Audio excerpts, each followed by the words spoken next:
Ребята, всем привет! Со временем у меня появился один дефект. При работающем двигателе мы слышим посторонний стук. И сейчас мы с вами будем разбираться, откуда идет этот стук.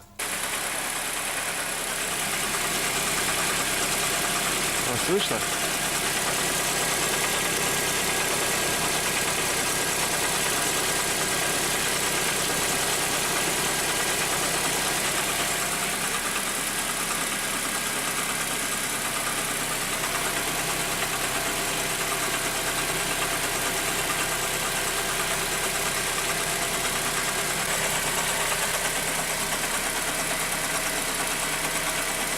Сейчас снимем крышку и поочередно будем отключать бронепровода на каждую катушку.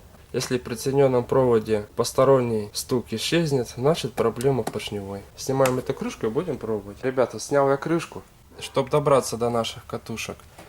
Визуально посмотрел на ремни, и он, сейчас я вам покажу.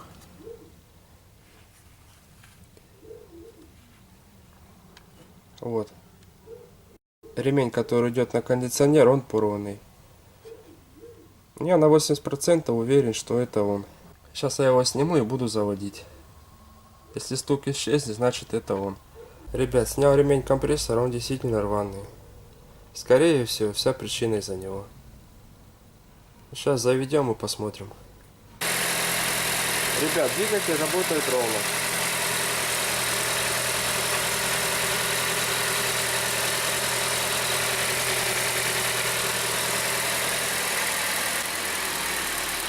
Вся причина в рваном ремне.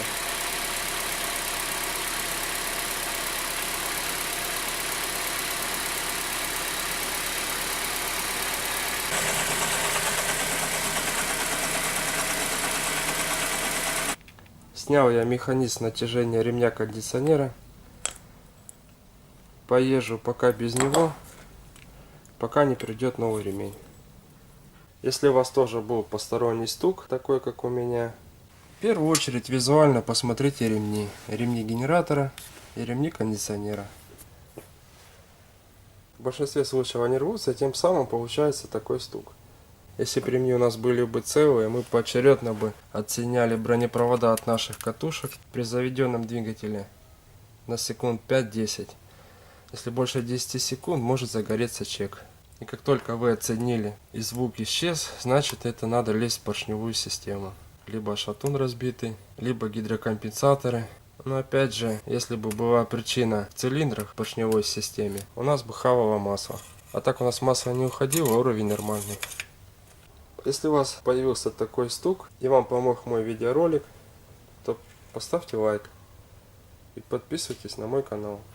Всем пока-пока.